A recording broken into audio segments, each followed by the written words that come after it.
میں افسوس سے آپ کو کہتا ہوں، میں آپ دونوں کو افسوس سے کہتا ہوں، میں اپنی قوم کو افسوس سے کہتا ہوں، ان کے ساتھ سارے پاکستان کے دشمن ملے ہوئے ہیں۔ ہندوستان سب سے آگے ہے اور اسرائیل ان کے ساتھ ملا ہوا ہے۔ اسرائیل اور انڈیا کی لابی اکٹھی کام کرتی ہے امریکہ میں امریکہ کا سسٹم جانتا ہوں، وہاں لابیسٹ ہوتے ہیں۔ جو آئی پیک ہے، جو اسرائیل کی لابی ہے، وہ سب سے تکڑی لابی ہے۔ اس لیے تو اسرائیل کی جو ساری مڈل ایسٹ کی امریکہ کی پالیسی ہے، اسرائیل کنٹرول کرتا ہے۔ اس کے ساتھ مل کے یہ انڈین لابی بہت مضبوط ہے وہاں۔ یہ ان کے پوری طرح ان کے ساتھ مل کے، اور ان کا وہ ریپرزینٹیو کون ہے؟ حسین حقانی۔ وہ حسین حقانی پوری طرح ان کے ساتھ مل کے انٹرنیشنل سازش چلا رہے ہیں۔ اب یہ دیکھیں وہ کراچی میں وہ جی خانہ جنگی شروع ہو گئی، پولیس اور اس کی فوج کی لڑائی ہو گئی۔ یہ کون؟ ہندوستان کے سارے اخبار۔ مجھے صرف یہ بتا دیں کہ یا تو فیصلہ کر لیں کہ ہندوستان ہمارا خیر خواہ ہے، یہ 72 سال میں کبھی اتنی اینٹی مسلم اور اینٹی پاکستانی حکومت ہندوستان کی نہیں جو یہ موجودہ حکومت ہے۔ وہاں تعریفیں ہو رہی ہیں، عمران خان کو نکالا جا رہا ہے، جنرل باب فوج ذلیل ہو رہی ہے، خانہ جنگی شروع ہو گئی، اور یہ اس چوہے کو، نواز شریف کو ہیرو بنایا جا رہا ہے۔ جی یہ جمہوریت کا ہیرو ہے۔ جس آدمی کو، جس کا خدا پیسہ ہو، یہ پیسے کے لیے، میں آج آپ کو کہہ رہا ہوں، اپنی دولت بچانے کے لیے یہ بے شرم لوگ آج وہ گیم کھیل رہے ہیں۔ اب مجھے بتائیں، پاکستانی فوج They are playing in the hands of the enemies.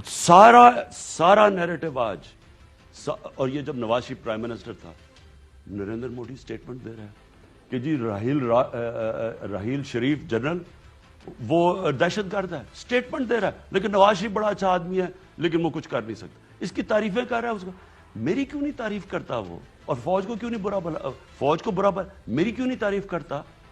کیونکہ ان کے ساتھ جا کے پورا ملا ہوا تھا۔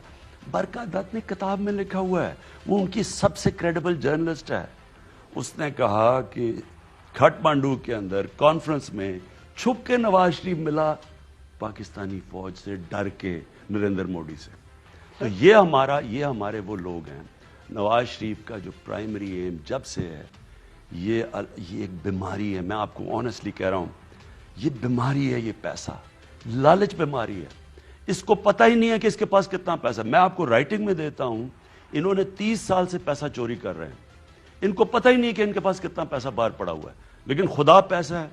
اب اس کو بچانے کے لیے یہ پاکستانی فوج کو ذلیل کرے گا، یہ ملک کو، یہ انڈو اسرائیلی لابی کے ساتھ ملے گا۔ یہ حسین حقانی جیسا گھٹیا آدمی جو صرف اور صرف وہاں بیٹھ کے پاکستان کے خلاف زہر اگلتا ہے اور پاکستانی فوج کے خلاف۔ اچھا، اب سر یہ ساری انفارمیشن آپ کے پاس ہیں اور ہماری انٹیلیجنس ایجنسیز بھی بتا چکی ہیں، لندن میں یہاں تک بتا چکے ہیں کہ وہ کن کن سے ملاقاتیں کر رہے ہیں، کن کن غیر ملکی میرے پاس رپورٹ آتی ہے، آپ کے پاس رپورٹ؟ میرے پاس آئی بی کی بھی رپورٹ آتی ہے، آئی ایس آئی کی بھی آتی ہے۔ کن کن سے یہ ملتے ہیں، پچھلے دروازے سے کون آتا ہے، یہ کن کو جا کے ملتے ہیں۔ وہ کوئی پاکستان کا خیر خواہ نہیں ہے، وہ سارے چاہتے ہیں کہ پاکستان تباہی ہو۔ ہندوستان کی تو اسٹیٹڈ پالیسی ہے کہ پاکستان کے 3 ٹکڑے ہوں۔ تو سب سے ان کو ڈر پاکستان سے کیوں ہے ڈر؟ یہ سوچے نا، کیوں اسرائیل آج سے 30 سال سے اسلامک بام لگا ہوا ہے؟ کیونکہ ان کو ڈر پاکستانی فوج سے۔ ان کو پتہ ہے کہ پاکستانی فوج ایک دنیا کی طاقتور فوج ہے، نیوکلیر آرم فوج ہے۔ تو ان کو اب وہ چاہتے کیا ہیں؟ وہ یہ چاہتے ہیں پاکستان سے وہ جو روس سے ہوا تھا، جو سوویت یونین سے ہوا تھا، کہ اندر سے ٹوٹ جائے۔ یہ ان کی پوری کوشش ہے۔ یہ جو ساری سازشیں کرتے ہیں، کلبدشن، وہ جو یادیو تھا، وہ تھا، یہ جو قبائلی، آج جو ہمارے 20 اگلے دن ہمارے سیکیورٹی فورسز شہید ہوئے، یہ کون کروا رہا ہے؟ یہ کس کا انٹرسٹ ہے کہ آپس میں شیعہ سنی کو کون لڑا رہا ہے؟ میں نے پہلے کہا تھا کہ شیعہ سنی کے علماء کو قتل کرنے کا ان کا پلان ہے۔ میں نے پہلے جو انہوں نے وہ عادل خان کو قتل کیا، اس سے میں نے 3 ہفتے پہلے بتایا تھا کہ ہم 3 مہینے سے تیار بیٹھے ہیں، ہم نے سازش ان کی روکی ہے کہ پہلے شیعہ سنی کے ان کے عالموں کو قتل کرو، آپس میں خانہ جنگی شروع کرو۔ یہ کس کا انٹرسٹ ہے؟ اور یہ کون گیم کھیل رہا ہے کہ جناب فوج کے اندر انتشار پھیلانے کی کوشش؟ جی میں باقی تو فوج کے ساتھ ہوں، لیکن جنرل باجوہ اور جنرل فیض کے خلاف ہوں۔ یہ اس سے زیادہ منافق، اس سے زیادہ کوئی ذلیل اپنے ملک کے خلاف کون حرکت کر سکتا ہے؟ اور پھر عدلیہ کو، او جی وہ ایک جج کا نام لے رہا ہے جی، وہ جج ٹھیک ہے، وہ فلانا جج ٹھیک ہے.